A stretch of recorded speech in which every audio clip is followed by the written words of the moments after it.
reigning European champions. Like, they're amazing. No, Keir Starmer hasn't resigned. England are champions of Europe. Yes, the Lionesses won Euro 2025 tonight, beating Spain 3-1 on penalties. What an achievement. Well done, ladies. Also tonight. I think it's the biggest deal ever made. Thank you very much. Congratulations.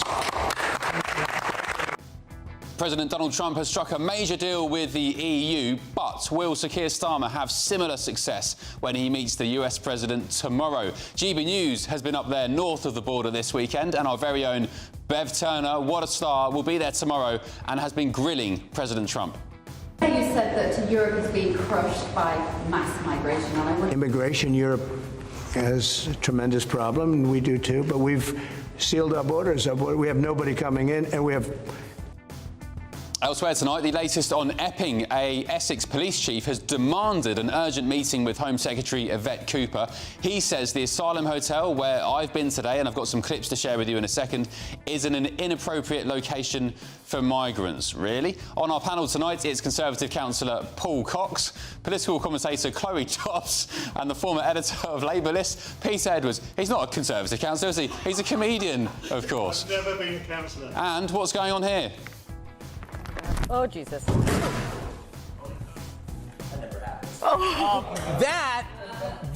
What you just saw there is a brand new twist on America's favorite pastime.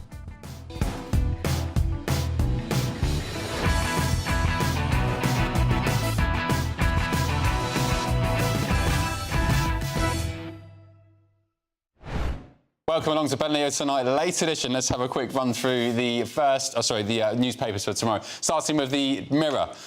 It's one story that dominates, really. Lionesses is the headline. That's off the back of England's 3-1 penalty win against Spain tonight in the Euro 2025 final. The Times, Keir Starmer to press Trump on Gaza. The pair are meeting tomorrow up in Scotland. GB News' own Bev Turner will be there and getting stuck into the action. The Metro. You were rawsome. Well done, England ladies. The Express, Lionesses roar to victory. The Telegraph, Trump, wind power is a con. We did just discuss that. Primarily his problem is that it sends whales loco, it kills birds, and also it's a blight on the view of his golf courses. I agree with you, Mr. President. The Sun, the hand of God. This is in tribute to England's goalie tonight, who saved 2 penalties. The I paper, Queens of Europe, Chloe Kelly there kissing the trophy after tonight's win. The Daily Mail, now shuts migrant protest hotel. Let's have a quick discussion about that panel. Welcome back, Peter, Chloe, and welcome along Conservative councillor Paul Cox. busy day being a Tory councillor. For you. The migrant hotel situation in Epping, I mean, there are so many migrant hotels now. There are 32,000 asylum seekers living in these hotels all across the country. But the one in Epping, of course, is causing a lot of controversy recently because a migrant is accused and has been charged of sexually assaulting a local teenager. We can't talk about that too much, but tensions are high. Paul, I was up there today. Stand Up to Racism turned up. We had the protesters, the locals as well. What's your take on this? This Mail story now, it's calls from basically the Tories demanding that Labour listen to local concerns and move asylum seekers. But where would they go? Well, we They're don't just know, going to be shifted elsewhere. I mean, if we park that for a minute, because that's an absolutely massive problem, I'm arriving to pretty strong views on this now. I mean, migrant hotels are pretty much tantamount to government-sponsored terrorism now. They don't know what they're doing. It's a very negligent response to a pretty dangerous situation. And we're seeing this all over the country. Now, I grew up in a town called Waterlooville in Hampshire. Our local councillor, I'm the local councillor. Our local MP, Suella Braverman, you may have heard of her, is fighting to stop a migrant hotel going into Waterlooville. She successfully managed to fight to stop one going in Fareham, just down the road. And if they were to put one in that town, it would probably be the death knell for that town. And as terrible as that might sound to people looking at this from maybe a neutral perspective, if there is a neutral perspective on this, I can't believe there is now, let me tell you, putting putting these men into towns unfettered is incredibly dangerous. Paul, I had an email from somebody called David from Waterlooville earlier. I thought I'd just retrieve it as you are from Waterlooville. He said, I'm a father of a 4-year-old and a paramedic by profession. I'm not far right or racist, but our local town of Waterlooville has been chosen by the Home Office to house illegal migrants. There's a protest, peaceful, organised for Wednesday, which I've been considering attending. However, I fear that due to being a caring father, I could be labelled as far right. Almost certainly. I've been asked to attend that, actually, and I'll go along. You're already far right, aren't you? I'm already I've been on GBNews for 3.5 years, so I am further right than anybody can possibly Furthest be. right. Yeah, furthest right. So, I mean, I really, really do hope, by the way, that as a protest remains a peaceful protest. That absolutely should not boil over into anything else, because it will stand up to scrutiny long term if it does. People have had enough. It is very, very... I know it's not funny, by the way, Ben, but this is very, very dangerous. And going back to your original point, where do they go? I do not know. We have to stop them coming. Maybe we have to deport people, Ben. Well, yeah, I mean, if they're here, yes, I argue stop them coming in, maybe detention centres. I don't think... One of the key things for me, Peter, is not allowing these people, when, by the way, let's remind ourselves we don't know who they are, where they're from, what their intentions are, not letting them roam the streets. I went to RAF Wethersfield some months ago. The guys, the asylum seekers there, are given free bus rides into town. There's about 10 buses on privately for them to go from the RAF base into local Essex towns where they can spend their Aspen cards, their Home Office pocket money. They shouldn't be allowed to do that. That's one of the main things they could sort out first of all, no? We should be able to agree on a few things, like the backlog is too long, asylum seekers deserve to be treated with dignity, and towns that get an asylum hotel deserve some consultation or say in what happens. And I think in terms of peaceful protests, I'm a bit baffled by what Paul said when he rightly spoke about peaceful protests, but then called the government akin to terrorists. And doesn't that kind of whip things up, or rather than allow for a reasoned debate? It might whip things up, Peter, but this debate is beyond whipped up. It's already been whipped up by just the perpetuation of this being allowed to happen. I agree, right? We need to take some of the sting out of this, but ultimately we are going to have to break a few eggs to make this omelette, and people are going to have to get angry. And if people... We've already seen this. Angela Rayner all of a sudden is becoming sort of kind of anti-migration. Yeah. But don't forget, this is illegal. These are illegal migrants. Now, whatever way you look at this, they might be seeking asylum, but there's a massive argument about where they're seeking asylum from, because they would have come from France. I know this is an old adage, but they've come from France, a pretty safe country as far as I'm aware, and they've come here and they're being treated as equal citizens to law-abiding, and I'm not suggesting that they're not all law-abiding, but law-abiding, peaceful citizens that are part of the incumbent culture, and they are not. Yeah, I mean, there is nothing unreasonable about saying somebody who has come here illegally, they've committed a crime to come here, should not be allowed to roam the streets. Even if we're going to have them in hotels, I feel like short term, one of the first things we should do is say you're not allowed to leave the hotel. And to say that's cruel, I don't think that's cruel. Hotels are quite nice. I mean, people pay to go on these all-inclusive holidays where they don't even leave the hotel. You have parents pay to send their kids to private schools where they're not allowed to leave the school grounds. Those people aren't suffering. Just put a fence around the hotel garden and say you're not allowed to leave until your asylum application is approved, and you can maybe go on some escorted trips outside, but not alone. Yeah, I mean, for me, that's just common sense. They're not in prisons. They are enjoying some quite decent conditions, better so than a lot of British people. You've got Wi-Fi, you get meals, you get NHS dentistry, you get pocket money. You've probably got TV in there as well, and games consoles, whatever. Let me show you, Paul, some people who probably disagree with you today. I went to Epping to check out this protest. This is what happened when I went into the counter-protest pen and tried to speak to the guys from Stand Up to Racism.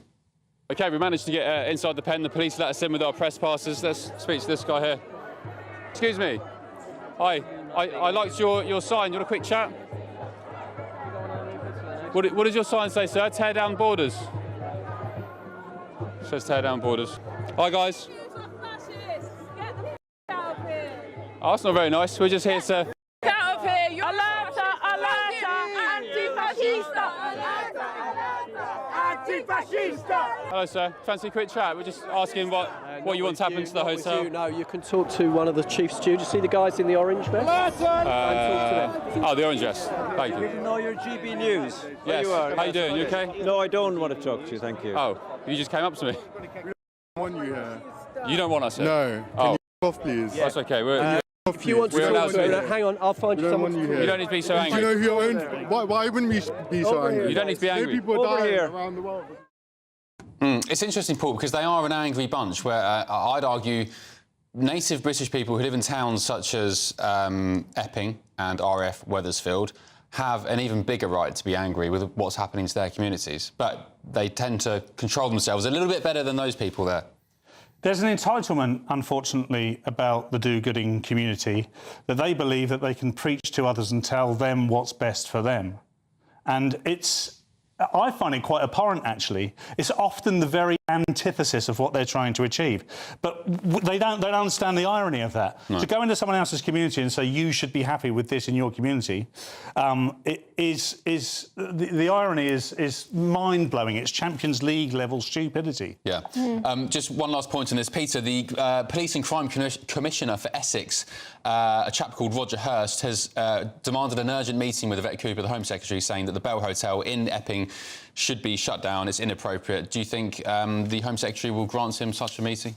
You kind of imagine these discussions are happening already, wouldn't you, between Essex Police and the Home Office? You know, I understand that the Commissioner is a spokesman or spokeswoman for the community, but you'd expect after several days of this, Essex Police to be talking to Home Office officials, even if it's not the Home Secretary herself. Yeah. OK. Let's go back very quickly to that Trump situation. His comments, Paul, as you're a welcome new guest in the 11 o'clock hour. Donald Trump has said that windmills are a con. We've got a clip, actually, of him up in Scotland today with Bev Turner talking about windmills. Take a look. It ruins the landscape. It kills the birds. They're noisy.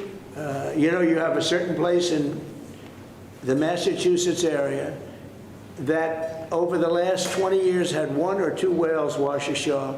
And over the last short period of time, they had 18, okay? Because it's driving them loco. It's driving them crazy. Now, windmills will not come. It's not going to happen in the United States. Has he got a point, Paul? Oh, he's brilliantly Trump-esque there, isn't he? I don't know scientifically whether he has a point or not. I don't know if Trump knows whether he does or not either. But what I would say is that I do know that these windmills do affect radar, and they spent the government spent millions and millions of pounds between about 2005 and 2010 building radars that could block out windmills in order to still detect the bad guys because there are massive wind farms built on the east of England, okay, and east of England is Russia and a few enemies, okay, and they had to build new radar systems in order to block out the windmills in order to detect any Russian planes or boats coming into our skies or water. So it is possible that the whale sonar are being affected by that.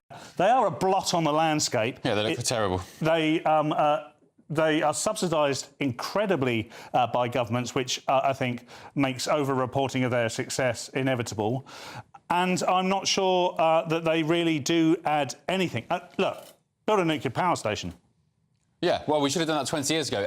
The likes of Ed Davey and whoever else, all of them, I mean, for me, they're all the same people, all the same gang, different colours, but same agenda. They scuppered it. You know, while France is leading the way with nuclear energy, Peter, we are still lagging behind. We don't know what to do. We're just muttering around and waddling around with no idea how to sustain ourselves with energy. Energy is security.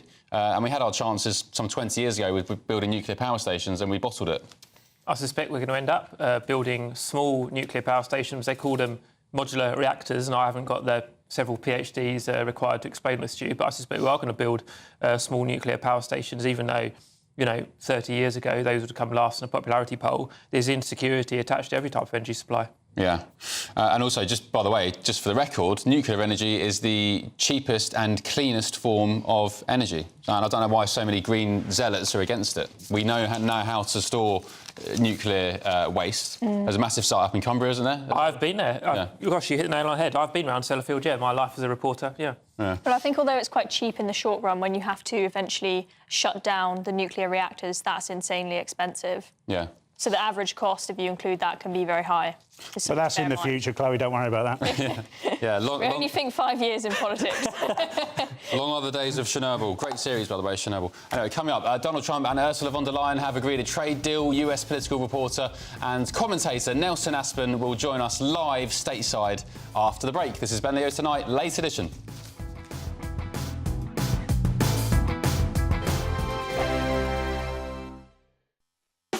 You want to know what's really going on in the corridors of power? Labour don't know what to do with you half the time, and that makes you quite lethal in the chamber. Get behind the headlines with Chopper's Political Podcast. Join me, Christopher Hope, as I sit down with the great and the good of British politics. We'll see where this ruling takes us. These are the stories shaping our nation. Chopper's Political Podcast, available now on all platforms. Listen in and stay ahead. GB News Breakfast, every day from 6 a.m.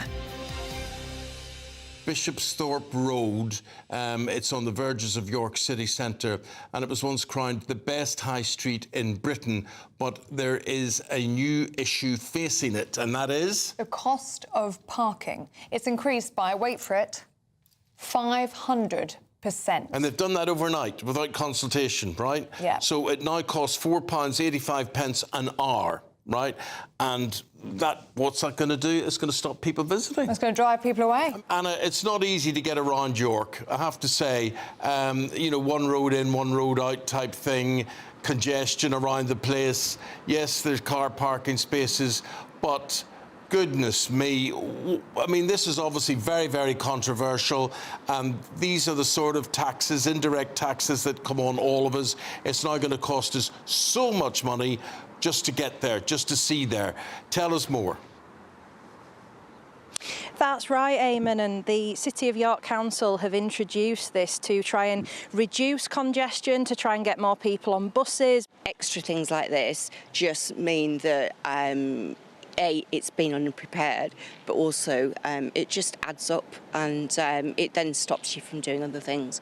And then, you know, for people that haven't got enough money to eat and to look after their kids and things, I think it's disgusting, to be honest. Thank you for speaking with us this morning, Karen. Really appreciate it. The council say that they are going to review these charges. They're going to look at them every 3, 6 and 9 months and start engaging with the local community to just see how fair these prices are. OK, Anna Riley. Where are you parked this morning, Anna? We're parked here, £22.50 it's cost us. GB News, the People's Channel. It's Patrick Christie's Tonight, and here we do things differently. It's explaining the absolute madness of this, doesn't it? It's explosive. I mean, this is very good. It's lively. 850. Your government sat there, Sean, and it did nothing. It's controversial. And the Middle East has been in turmoil since before I was born. It's everything you need to kickstart your evening. Everyone's had their Weetabix tonight. I love to see it. That's Patrick Christie's Tonight, weeknights from 9 p.m. Only on GB News, the People's Channel, Britain's news channel.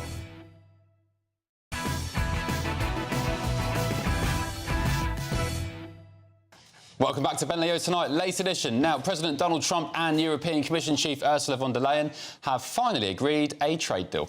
I think it's great that we made a deal today instead of playing games and maybe not making a deal at all. I think it's, I'm going to let you say, but I think it's the biggest deal ever made. Thank you very much. Congratulations.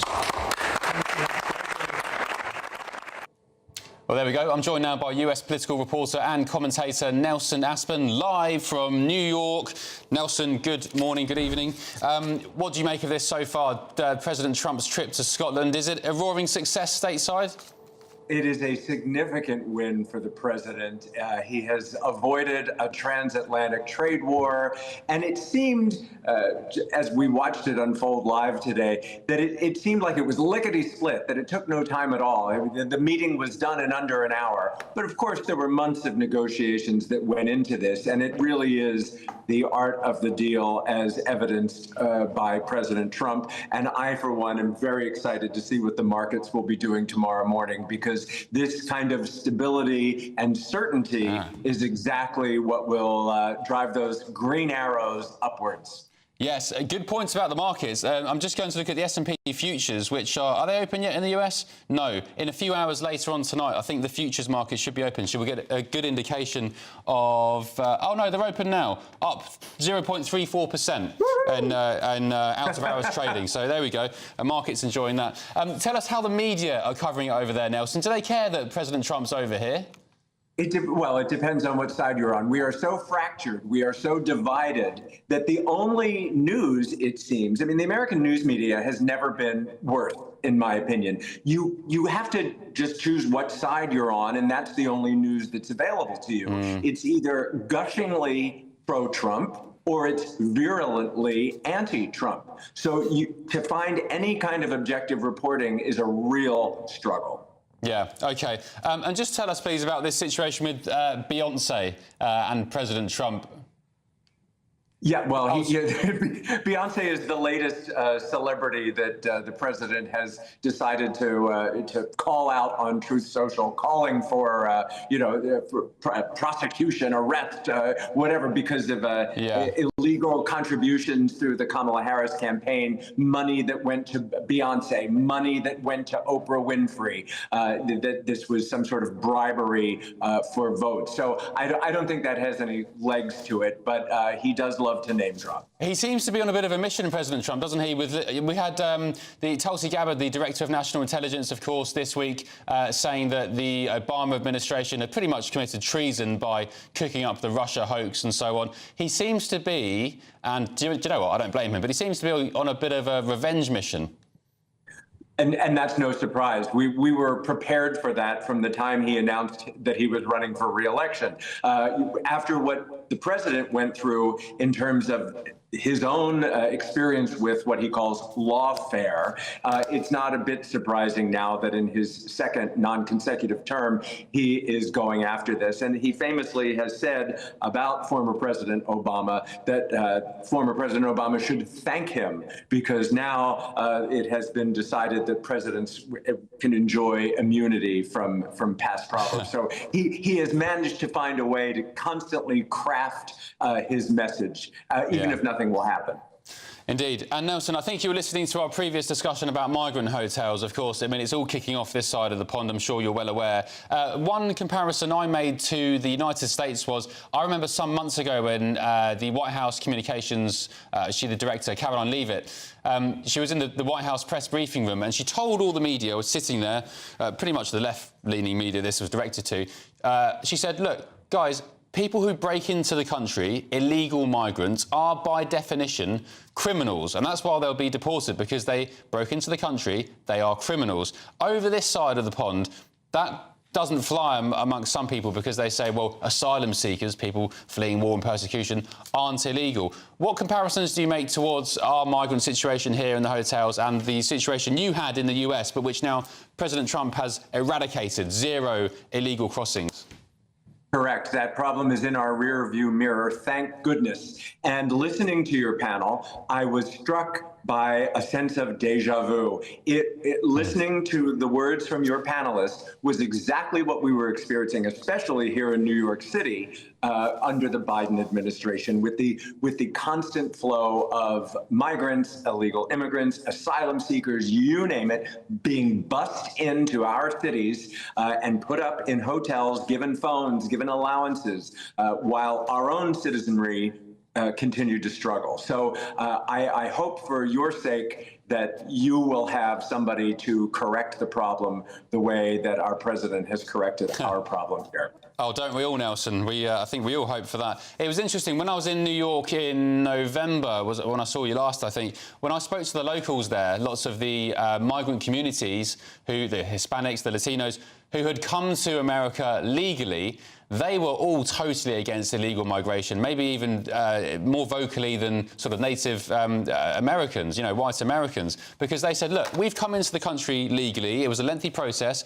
We grafted, we did it properly. And then you've got a bunch of chancers coming in illegally. And even the migrants were against it. Of course they were. And you can't blame them. I mean, that's an unbelievably hypocritical double standard, and I think that's what also it's those very disenfranchised people that did it the hardworking, honest way who helped get President Trump elected. They saw the injustice of it all. OK, Nelson, thanks very much. Appreciate your company, and we'll catch up hopefully in a few weeks. Nelson Aspin, live from New York. Should we have a quick run-through of the papers again, if you've just tuned in, starting with the Daily Mirror. Lionesses, champions again, and history made in penalty drama. That's after England women's Euro 2025 final win tonight against Spain. The Times, Starmer to press Trump on Gaza. The Prime Minister hopes President Trump will urge Netanyahu to increase aid. The Metro, you were rawsome. Another nod to England's win. The Express, Lionesses roar to victory. The Telegraph, Trump, win power is a con, and a great picture there of England celebrating after the penalty win. The Sun, the hand of God, or the hand, rather, of God. The I Paper, Queens of Europe, Chloe Kelly kissing the trophy there tonight. And the Daily Mail, now shut migrant protest hotel.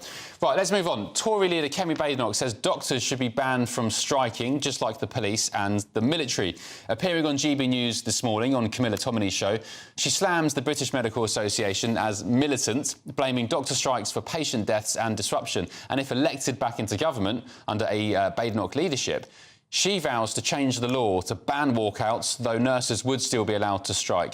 Badenoch urges Labour to back the plan, calling it a common-sense move to protect patients and the NHS. Paul, your take on this? Yeah, absolutely. I've always been slightly bamboozled by the fact that they have been able to strike. And I'm not maybe looking at me thinking, maybe I don't want anyone to strike. No. I protect the right to strike, absolutely.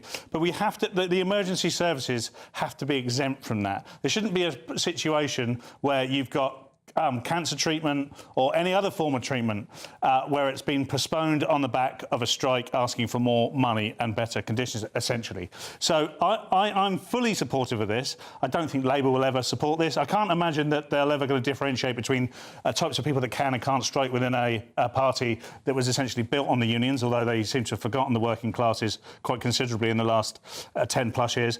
But absolutely, I understand why they might want to demark nurses in some way, but definitely the doctors. All right, Chloe and Peter, before I come to you, let's take a quick reminder of Kemi's appearance on Camilla Tominey this morning. Would you be tough on junior doctors, now called resident doctors, and say, actually, if you're in the medical profession, you're not allowed to go on strike at all? You're putting lives at risk. Yes. Today, I'm saying very clearly, we would ban strikes by doctors so that they're in the same category as the army, the police, prison officers. What about nurses? No, not nurses. People died. Why are because nurses any different to doctors? Peter, your take? Well, I think that the doctors' strike is going too far because they're after pay restoration going back 10 or so years, and most of us in most professions, you know, have seen real terms cut to pay. But the right to strike, it's something that's fundamental. No one wants to go on strike. People do it because they feel desperate and not listened to. But Kemi Badenoch, I think, probably out of political desperation, opportunism, is advancing something that David Cameron do, that John Major didn't do, that's to the right of Margaret Thatcher. So it's not just opportunistic, but also never happen. Yeah. Chloe? I think that if you're going to have certain emergency services like the police not be allowed to strike, I don't see why doctors should be able to. That, to me, just doesn't seem fair, doesn't seem right. So I think if you're going to have that standard for police, you absolutely should have it for doctors as well. I mean, you know, as Paul has pointed out, you've got people who are having their cancer treatment postponed, delayed, appointments cancelled. It's not just people who need to go to the doctors because they've got a bit of a cold. There are serious consequences to this. They are, you know, they have a Hippocratic oath. They're meant to save patients' lives, but they are literally killing people by going on strike. The NHS waiting list is still, although it's coming down a bit, it's still way higher than it was before the pandemic. It's an absolute crisis at the moment in the NHS. They absolutely should not be able to do this. They should be able to make their voices heard in some way, but I don't think striking when it means people literally dying because they're on the picket lines is appropriate. Yeah. OK, well said. Back in just a tick, but there is a breaking story in the Times tomorrow. Panel, who do you think, in a big poll, has proved more popular among younger voters, Jeremy Corbyn or Keir Starmer? Peter, your guess? I know the answer. Younger voters? Yeah. Well, I don't know, because the Corbyn youthquake never actually happened when academics dug into it. So make a pick. I've no clue. It's going to be someone random like Bobby Davro, I'd imagine. No, Corbyn or Starmer. One of the two. I've no idea. Come on, Peter, let's be snappy. Okay, Starmer. Starmer, Chloe? I've already seen it, it's Corbyn. I would say Corbyn. OK, back in just a tick with that breaking story. Younger voters much keener on Jeremy Corbyn than Keir Starmer.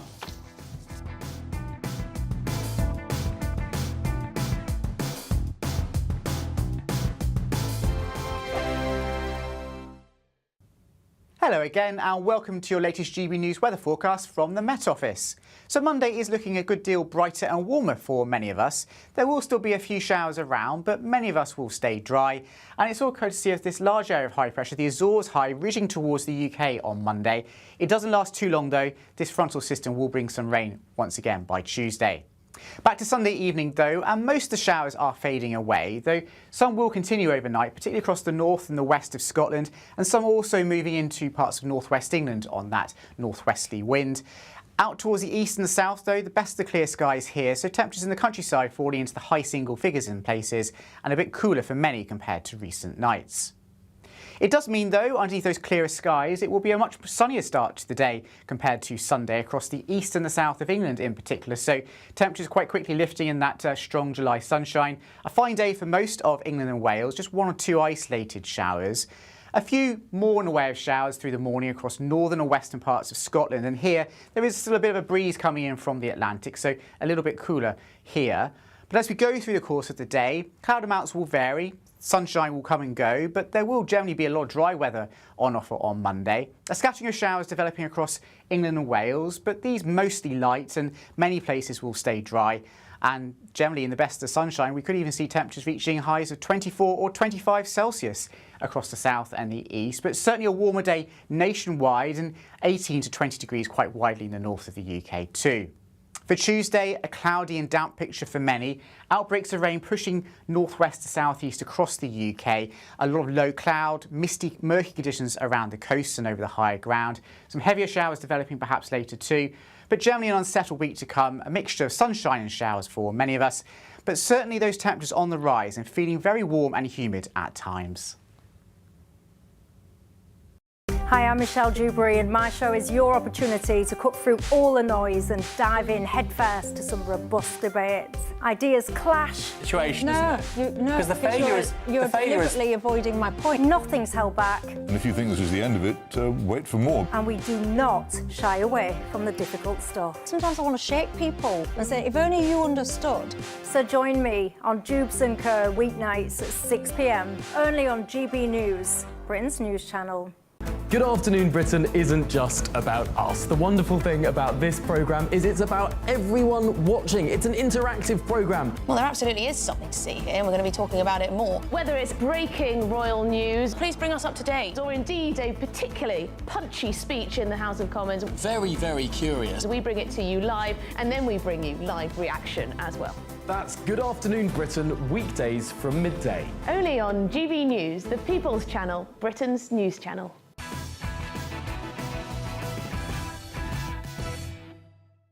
Welcome back to Ben Leo Tonight, late edition. Now, a new poll in the Times tomorrow, breaking in the last 10 minutes, says that younger voters prefer Jeremy Corbyn over Sir Keir Starmer. The YouGov survey found Mr Corbyn had a positive approval rating of plus 18 among those aged 18 to 24, while the Prime Minister has uniformly poor ratings among voters, actually of all ages, in fact.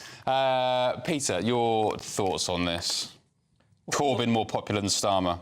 I think young people generally go for more radical policies, whether they're on the left or the right. And Corbyn calls for radical policies, but, you know, he had a couple of goes at leading the Labour Party and he couldn't really lead an organisation in an effective way. No, but let's not forget, Labour earlier this month announced they would give the vote to 16-year-olds and 17-year-olds at the next election. So Yeah, have they shot themselves in the foot, do you think? I don't think so, and I think they'll deliver on that promise because the Labour majority is so large. It will happen, and I know parts of the House of Commons hate the idea. I think it will happen, but no, I don't think they're shooting themselves in the foot because we're all different. You know, at 16, I was reading Karl Marx a lot, but I was a bit different by the time I was 30. Were you really? I was playing Mario Kart at 16. Who comes out of that story worst? Oh, I don't know. I enjoyed it. I was pretty good at Mario Kart and knew all the shortcuts. Paul? Well, Corbyn's a man of principle, isn't he? Pretty flawed principle, in my political opinion, but a man of principle. You know what he stands for. Sir Keir Starmer has got the moral fibre of a wet Weetabix. Nobody really knows what he stands for. He breaks down all his principles on a almost weekly basis. I can understand why young people would look to Corbyn. The same reason Peter says the reason they look to Corbyn.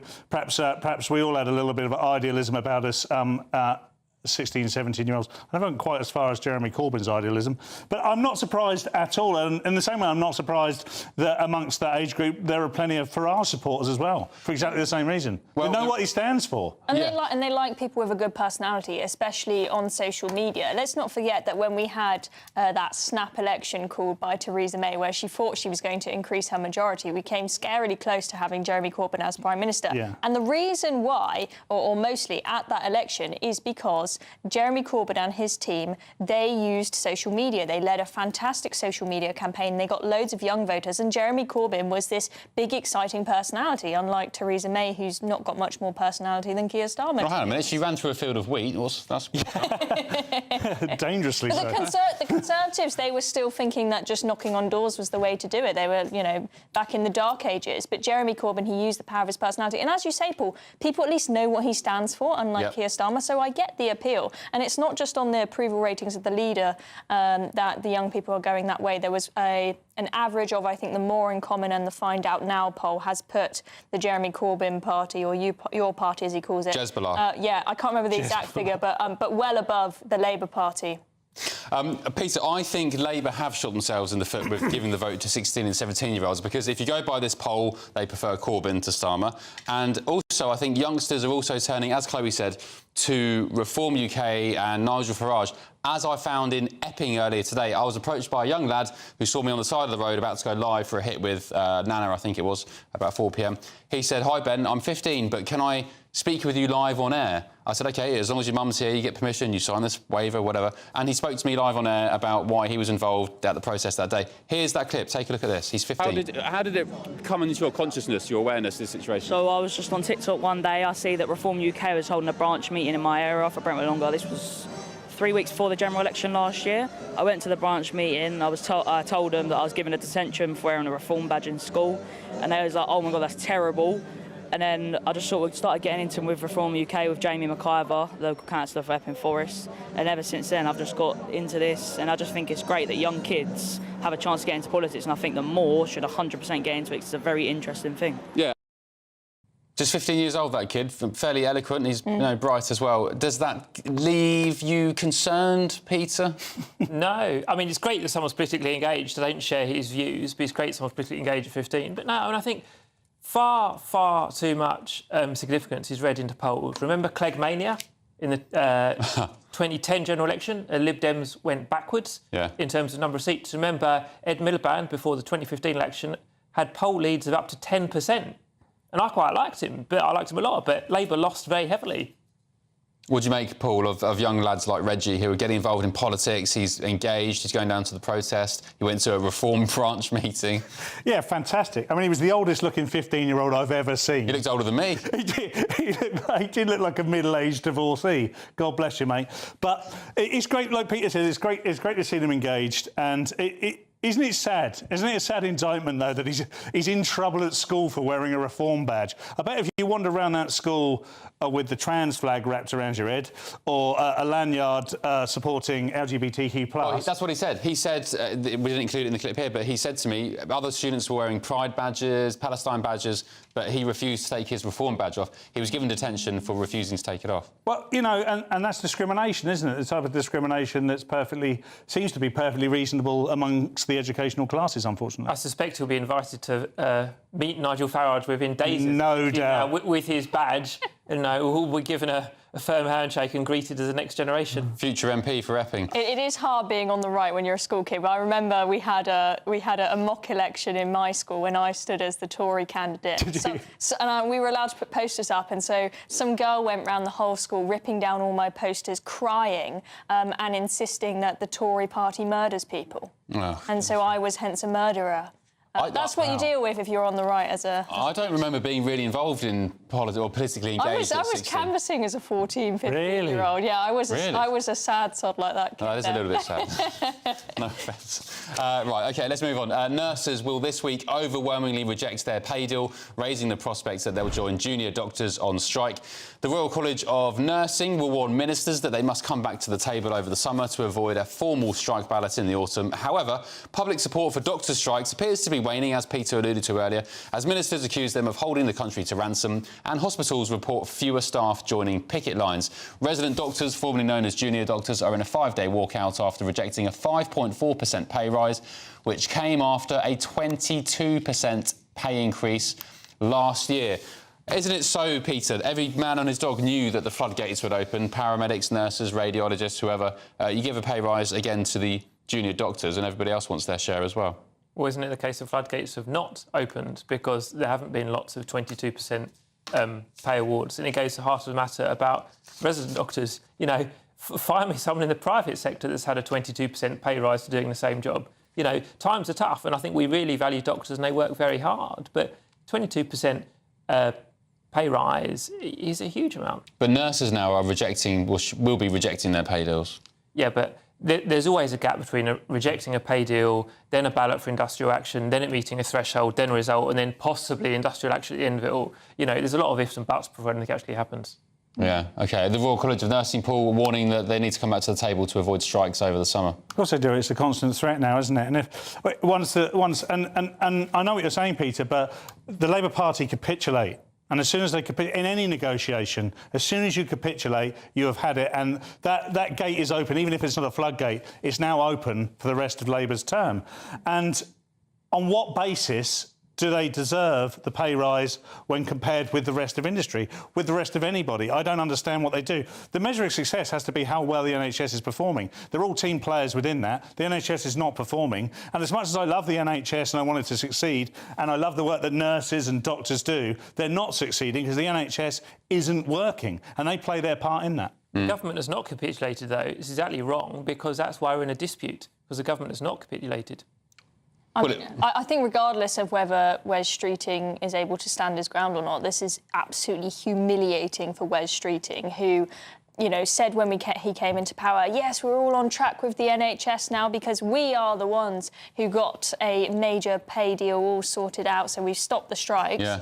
And now it's all happened again, and he's proved the point that if you give people an inch, they try and take a mile. You give people a pay rise and they'll just keep asking for more and more, even when they got the highest pay rise in the whole of the public sector. So he's got quite a mess on his hands if he really wants to hit his targets in the NHS. And isn't it concerning? I think I say all the time, I think Wes Streeting's probably the most competent in that Labour cabinet. I quite like him. But isn't it just a farce that the Health Secretary is spending, from what I can see, all his time dealing with greedy unions and pay rises? He should be focusing on how to improve hospitals, how to get the best drugs and whatever else through to British people, and doing whatever a health secretary should be doing. Instead, you're wrangling with unions about how much your staff should get paid. I don't think a health secretary should be spending all his time doing that. Maybe he's not, but that's how it seems from the outside. It seems we have pay demands and threats of strikes every day of the week.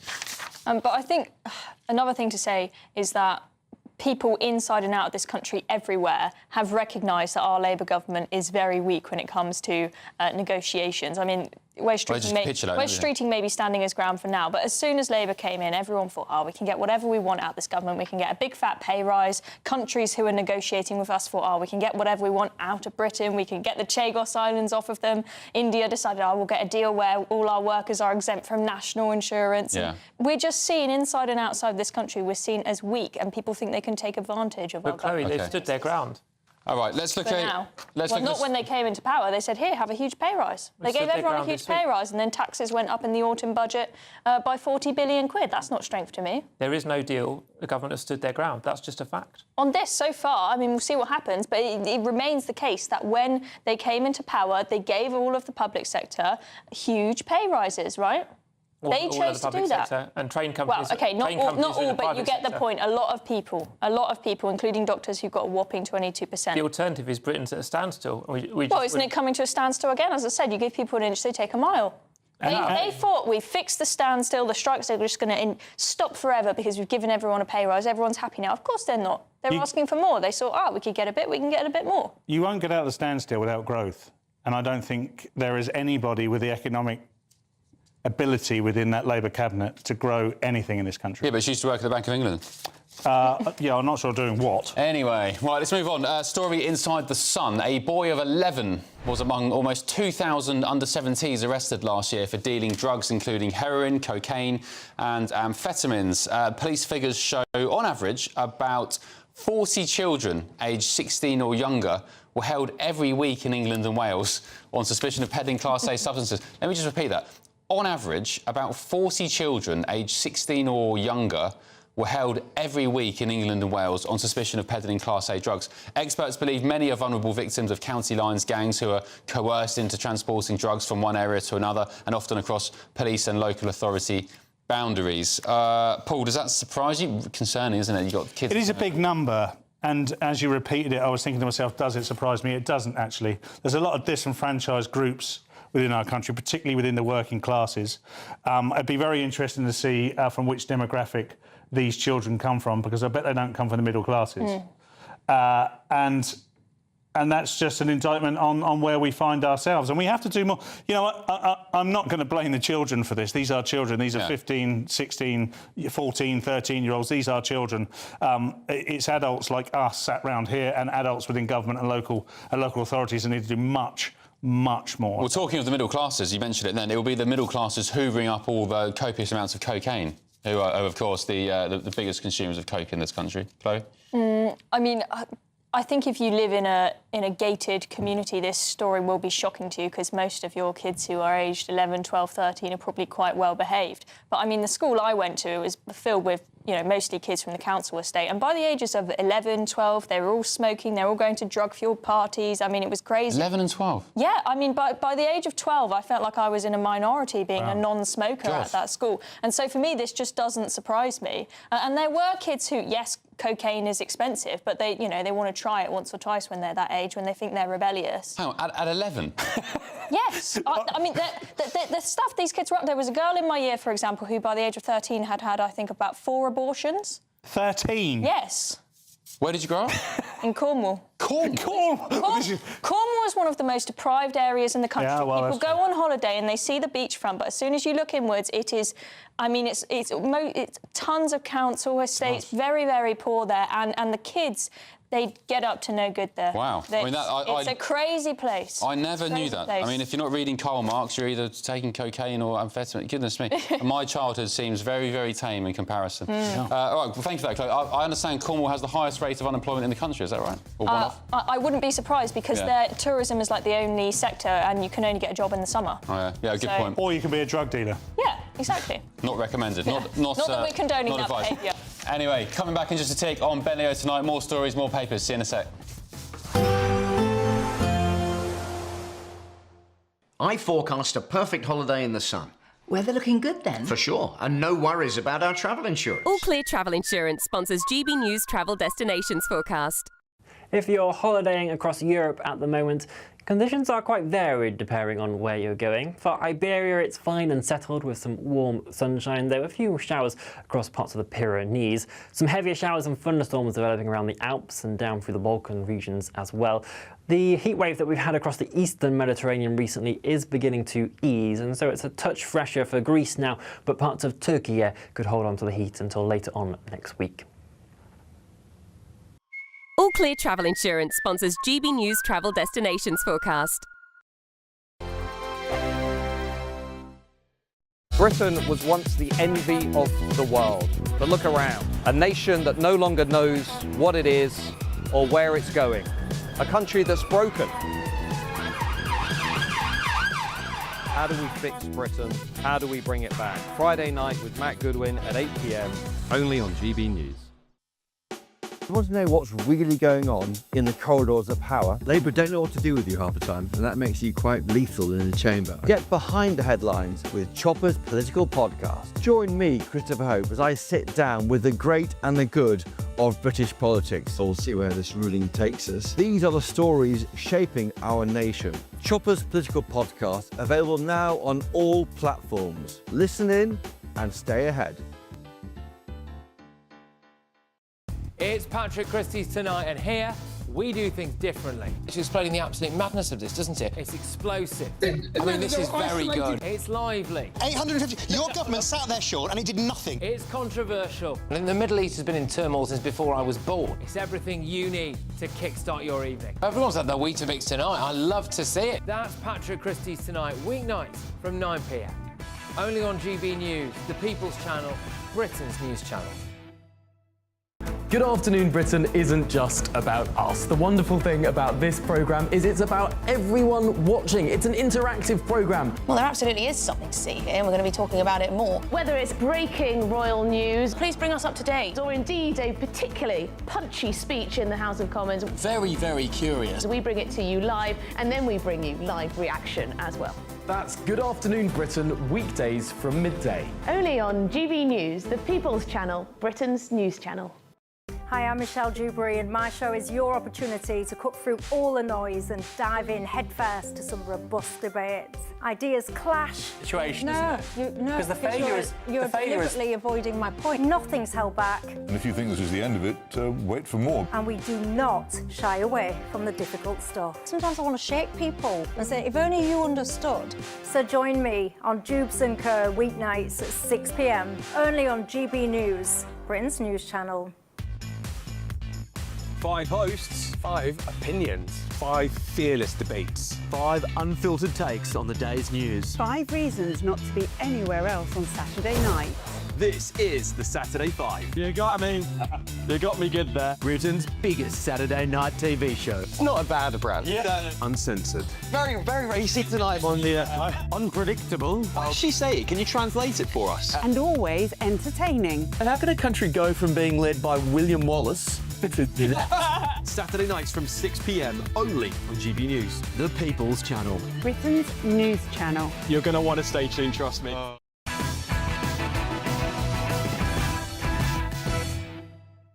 Hello, welcome back to Leo's Tonight, late edition. Here's some news for you. A detective who caught some of Britain's worst rapists and murderers has joined Nigel Farage's mission to clean up lawless Britain.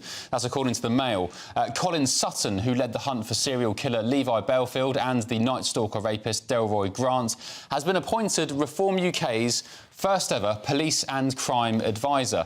The former detective chief inspector will develop its pledge to halve crime in 5 years by hiring 30,000 extra police and investigating every reported offence. Party leader Mr Farage said tonight Colin Sutton will be a huge asset to Reform UK. Mr Sutton would give all frontline officers tasers, reopen 300 mothballed police stations and stop police investigating online spats. I think that's quite a good idea, but I will say easier to shout from the sidelines than govern, as we've seen with Labour. Right, here is another clip I want to share with you. I got away with a segment on GB News some weeks ago where I got involved in a push-up competition with Tom Harwood. I beat him, by the way, FYI, just remember that. But as you're about to see, acrobatics are probably best avoided in TV studios. Just look what happened on American network CNN earlier this week. Oh, Jesus. That never happens. That, what you just saw there, is a brand new twist on America's favourite pastime. Chloe, you're giggling at that. I shouldn't laugh because I should feel sorry for him, right? But I just can't help it. It's probably the nerves got to him. Well, it's one moment where he can't. During the break, Peter did that, but backwards. It was brilliant, Peter. You wouldn't believe it, but do you want to do it again? This is our secret now, everyone knows. Right, let's whiz through the papers one last time before I send you all home to bed. Panel, the Mirror, Lionesses celebrating England's win tonight in the Euros final. The Times, Starmer to press Trump on Gaza. Metro, you were rawsome. The Express, Lionesses roar to victory. The Telegraph, Trump, wind power is a con job. The Sun, the hand of God. The Eye, Queens of Europe, celebrating that win again. And the Daily Mail, now shut migrant protest hotel. Panel, thank you. Peter, Chloe, Paul and viewers at home, thanks for your company all weekend. I've got a few days off. Yes, hallelujah. Sweet dreams. I'll see you next week.